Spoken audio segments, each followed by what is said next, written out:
In the late 1800s, August Bebel, the leader of Germany's Social Democratic Party, said, "Antisemitism is the socialism of idiots."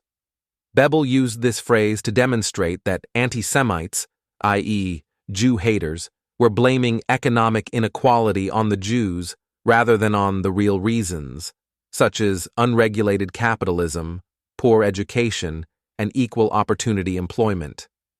These bigots understood that they were getting shafted by the system, and their Jew-hating attitudes only made reality worse. What's especially ironic about anti-Semitism being the socialism of idiots is that the Jews were actually among humanity's very first socialists and very first liberals. Not politically speaking, but morally, ethically, and spiritually speaking.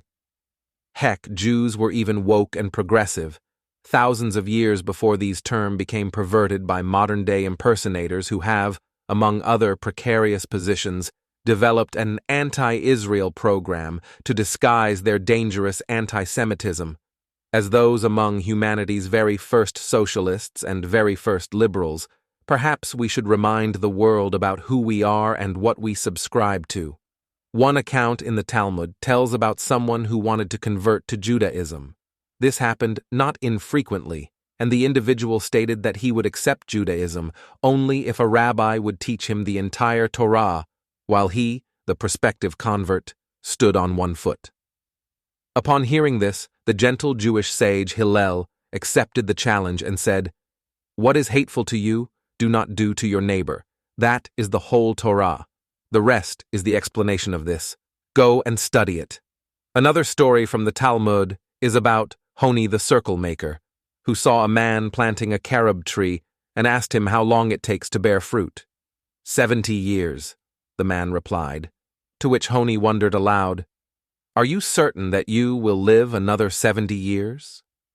The man pondered Honi's question and then said, "I found carob trees in this world planted for me by my ancestors, so I am planting these for my descendants."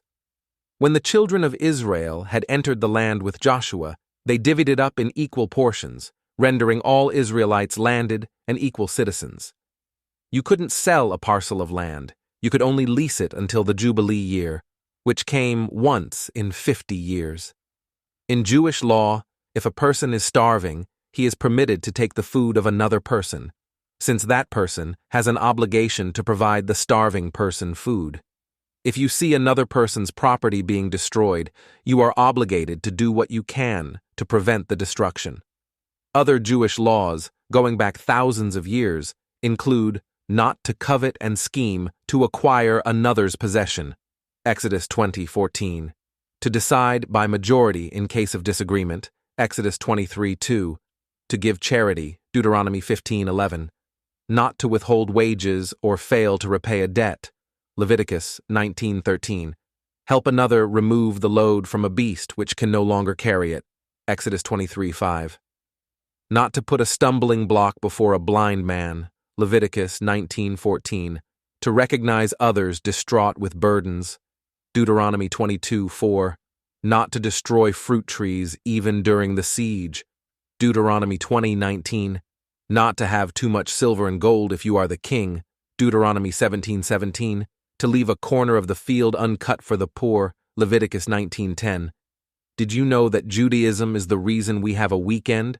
To encourage rest and relaxation, to not be overworked? In Judaism, we call it Shabbat. Having a fixed day of rest was most likely first practiced in Judaism, dating back to the 6th century BC, according to Eviatar Zerubbabel in his book, The 7-Day Circle, The History and Meaning of the Week. In 1908, the first 5-day work week in the United States was instituted by a New England cotton mill, after Jewish workers requested that they not need to work on the Sabbath from sundown Friday to sundown Saturday. Judaism also contributed to schools and scholarship, i.e., access to education, as we know them. Elementary school learning was regarded as compulsory by Simeon ben Shattah as early as 75 BCE and Joshua ben Gamla in 64 CE. The education of older boys and men in a beit, midrash, study hall, goes back to the Second Temple period, which began in 586 BCE, and the Talmud stresses importance of education, stating that children should begin school at age 6. Rabbis added that they should not be beaten with a stick or cane, that older students should help younger ones, and that children should not be kept from their lessons by other duties. Other liberal values, such as the dignity of human life, peace and harmony, justice and equality, and social responsibility, are typically attributed to the ancient Greeks and ancient Romans. It would be pointless to negate that Greece and Rome, besides being the most advanced civilizations of antiquity, have also been the most influential of civilizations on Western Europe, and by extension, the Americas, according to Ken Spiro, author of World Perfect: The Jewish Impact on Civilization. Without a doubt, much of our ideas about art, beauty, philosophy, government, and modern empirical science do come from classical Greek thought, Spiro added. Western law, government, administration, and engineering were also powerfully shaped by Rome. Indeed, we do overwhelmingly get the lion's share of our culture from these civilizations. But can the same be said about our values, ethics, and principles? How did we come to order our socialist values in this particular way? I will insist that the Hebrews have done more to civilize men than any other nation. John Adams, the second president of the United States, once said. Fate had ordained the Jews to be the most essential instrument for civilizing the nations. Paul Johnson, a Christian historian and author of A History of the Jews, rendered a more detailed postulation. Certainly, the world without the Jews would have been a radically different place. Humanity might have eventually stumbled upon all the Jewish insights, but we cannot be sure. All the great conceptual discoveries of the human intellect seem obvious and inescapable once they had been revealed, but it requires a special genius to formulate them for the first time. The Jews had this gift. To them, we owe the idea of equality before the law, both divine and human, of the sanctity of life and the dignity of human person, of the individual conscience, and so a personal redemption, of collective conscience and so of social responsibility, of peace as an abstract ideal and love as the foundation of justice, and many other items which constitute the basic moral furniture of the human mind. Without Jews, it might have been a much emptier place.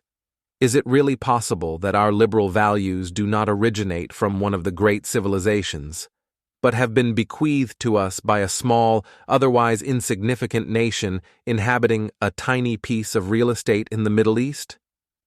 I venture to say that the ancient Hebrews, who later came to be known as the Israelites and still later as the Jews, would have disagreed with the statements of Adams and of Johnson above, Spiro wrote.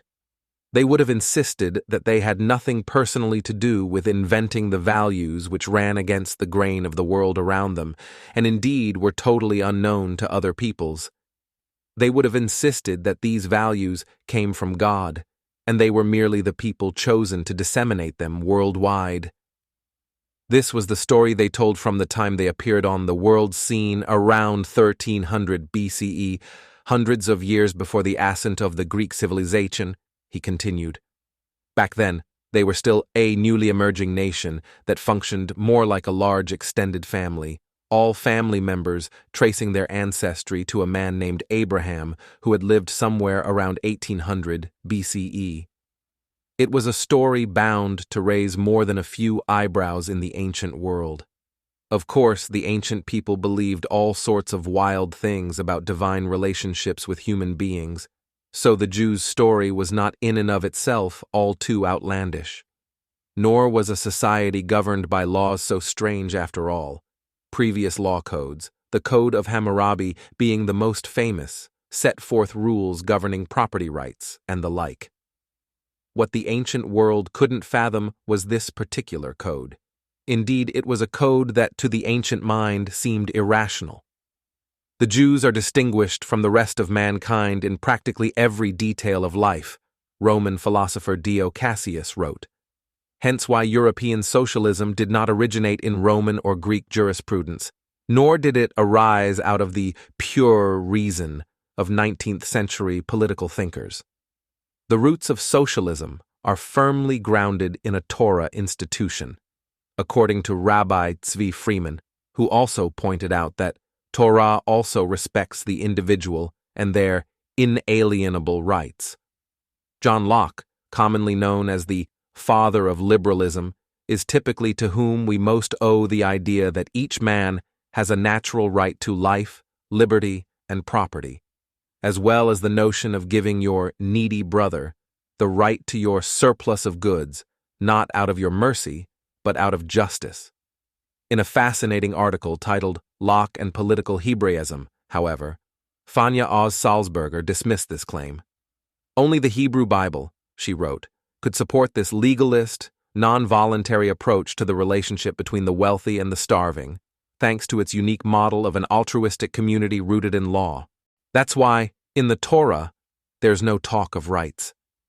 Everyone, by default, has all the rights of the first human being ever created. Torah, then, speaks of responsibilities.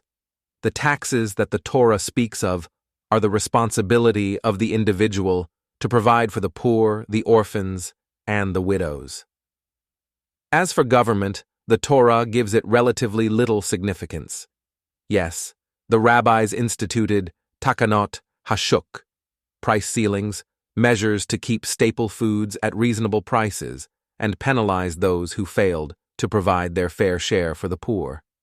The court sat in the marketplace judging case by case to keep law in order. But those were supplementary measures.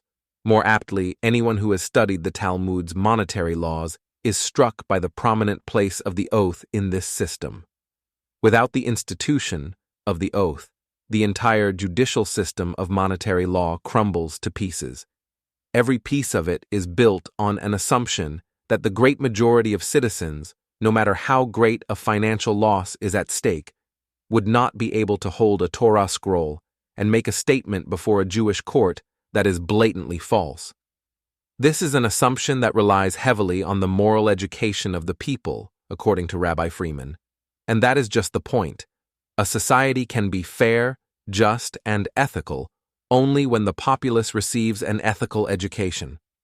That explains why the Torah is obsessed not with government, but with another institution, its primary institution, because it truly is the primary institution of any free society, he added, and that is the moral and ethical education of its citizens, by its citizens, because authentic education, turning out responsible and sensitive citizens who are inspired to social justice, is inherently a bottom-up, grassroots project, and the only path to a just and fair society is from the bottom up.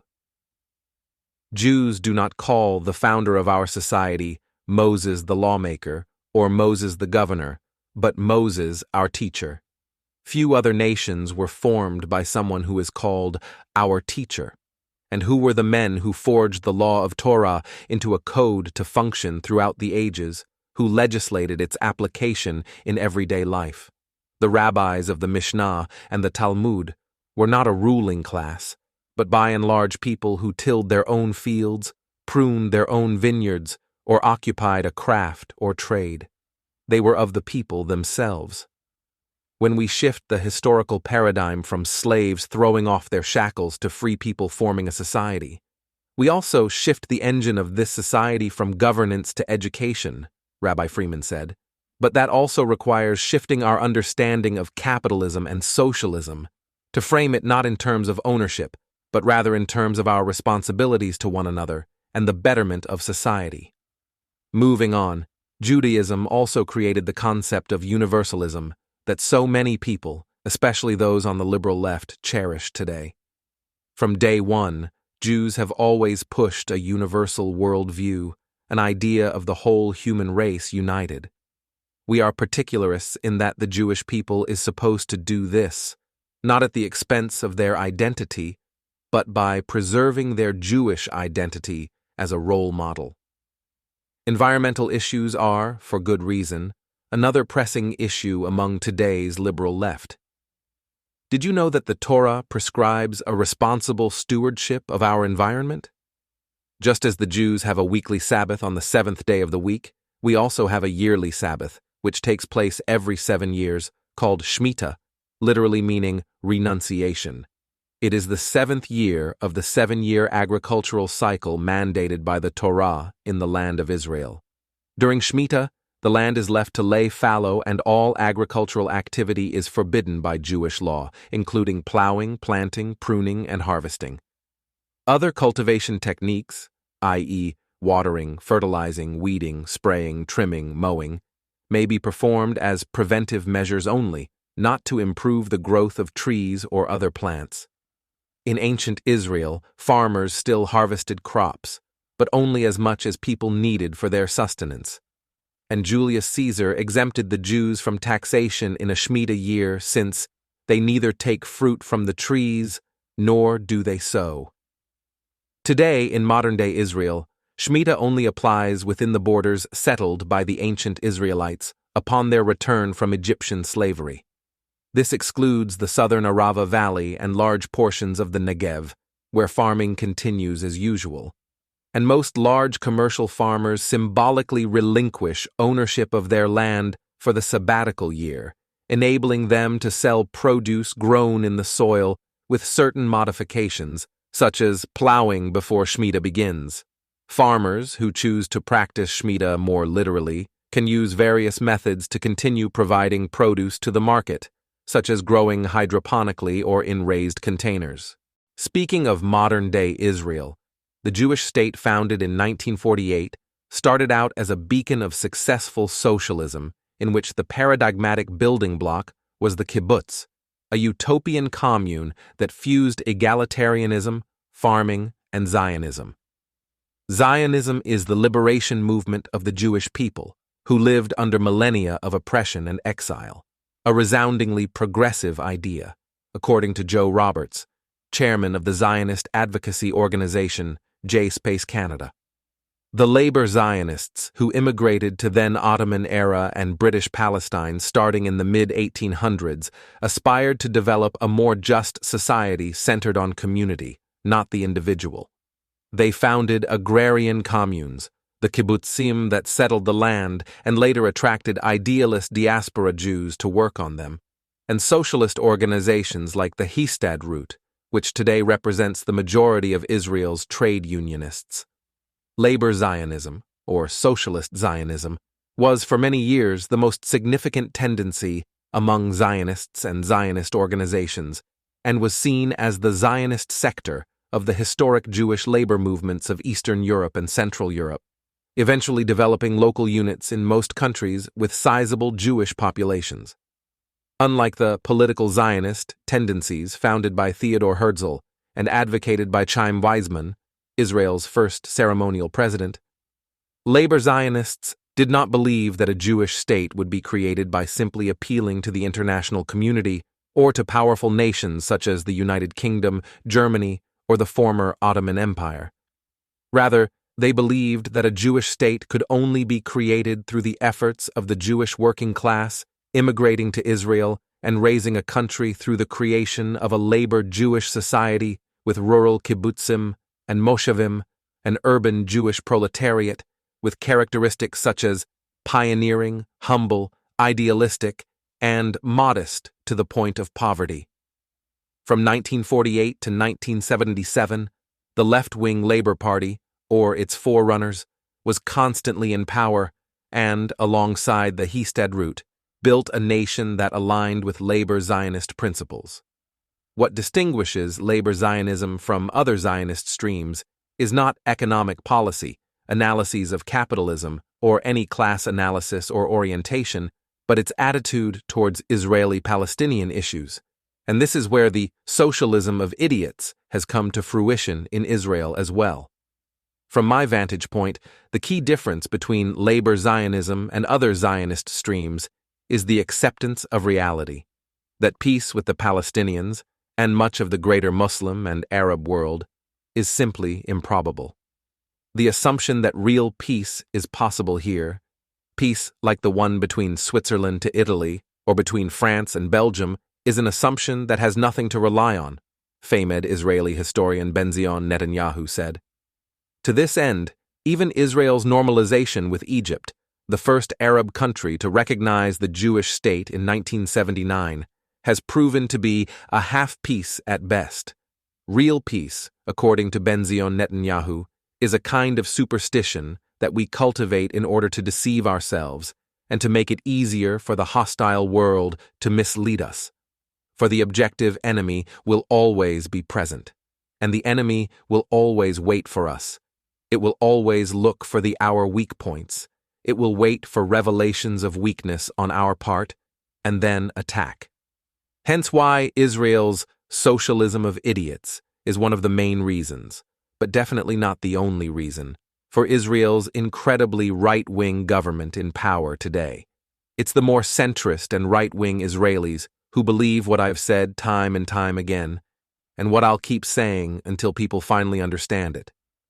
If the Palestinians seriously wanted their own state, they would have had it by now. Yet, statehood in and of itself is not how the Palestinians define success. Their success is determined by no longer having a Jewish state exist where it does today, sandwiched between North Africa and the Middle East. With this as the core of their so-called national identity, the Palestinians as a political entity have unsurprisingly failed time and time and time again. And every argument, including anti-Semitic socialism of idiots ones adopted by many liberal Jews and Israelis, falls flat.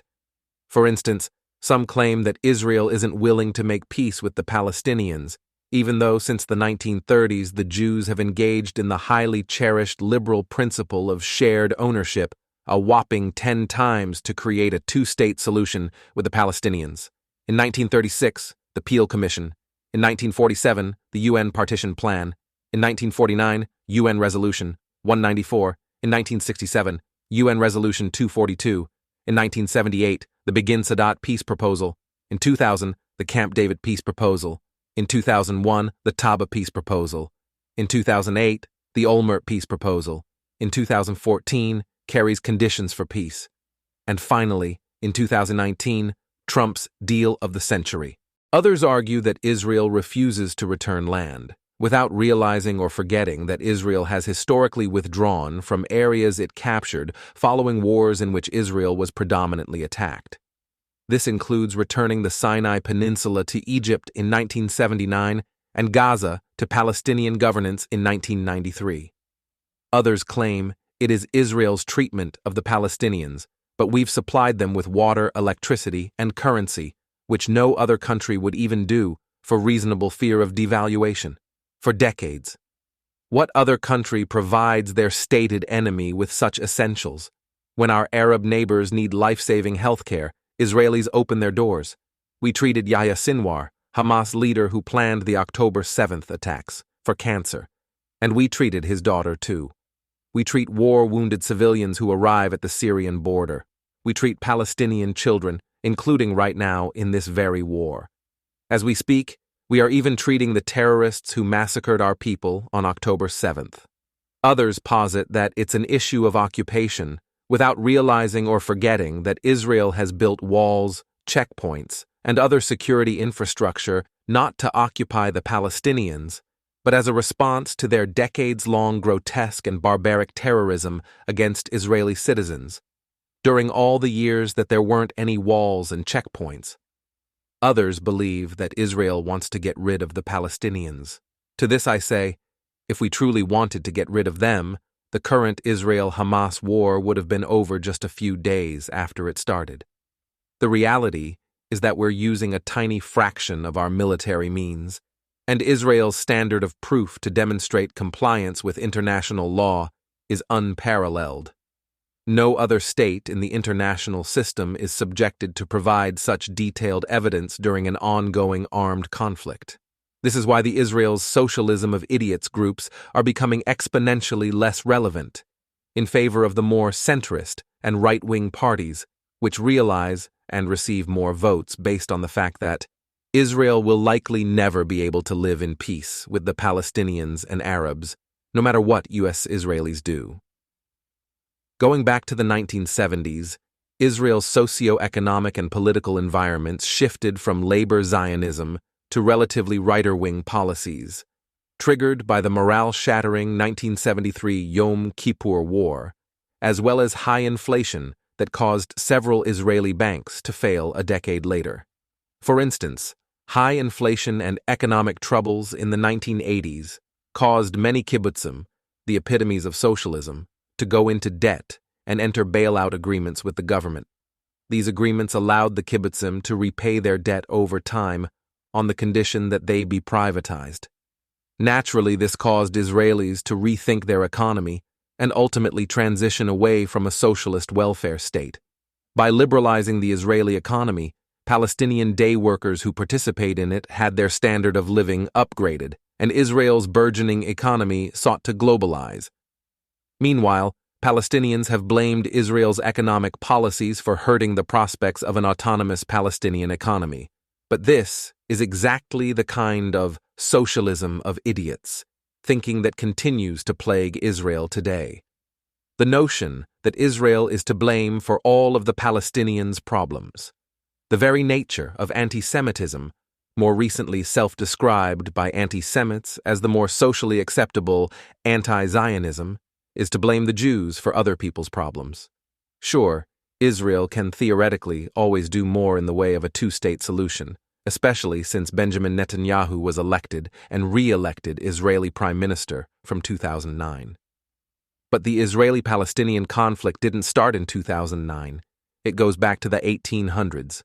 After living in Israel for the last 10 years, I think I'm hearing many Israelis loud and clear when they say, more or less, we genuinely tried the Israeli-Palestinian peace process many times, driven by both Israeli left-wing and right-wing leadership, and it has failed time and time again. It's a lost cause. What's more, I think many Israelis have grown tired of all the people who abdicate the Palestinians of their own responsibilities and of their own historical missteps, of all the people who ignore or overlook the 10 total opportunities that the Palestinians have had. Peace deals with the Jews on the table, dating back to the 1930s, yet declined everyone. And of all the people who give the Palestinians a free pass for being the most funded refugee group in the history of the world, yet having virtually nothing to show for it. Can you really blame Israelis for feeling this way? For now, I think Israelis are saying, what do the self-inflicted Palestinian misfortunes have much of anything to do with Israel and Zionism? And I agree with them. If anything, the self-inflicted Palestinian misfortunes have far more to do with the centuries-old scourge of anti-Semitism. In this case, a refusal to share anything with the Jews and accept a Jewish state in the Middle East. For those who can't or don't want to register this reality, well then, excuse my French, but they might just be an idiot.